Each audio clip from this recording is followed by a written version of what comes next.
P T I per ممنوعہ funding ثابت، عمران خان کا بیان حلفی غلط قرار، 2008 سے 2013 تک غلط مالیاتی تفصیلات فراہم کی، 34 غیر ملکیوں 351 غیر ملکی کمپنیوں سے فنڈنگ ممنوع، الیکشن کمیشن کے 3 رکنی بینچ نے بڑا فیصلہ سنا دیا۔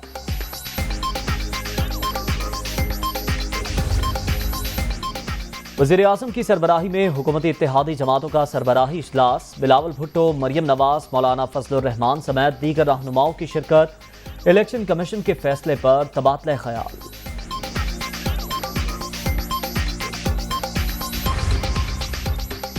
اور عمران خان پر بھارتی اسرائیلی شہریوں سے پیسے لینے کا الزام ثابت، عارف نقوی کو پیسے دینے پر پی ٹی آئی چیئرمین نے سہولیات سے نوازا کہ الیکٹرک کے خلاف کارروائی سے روکا جاتا تھا، صوبائی وزیر سعید غنی۔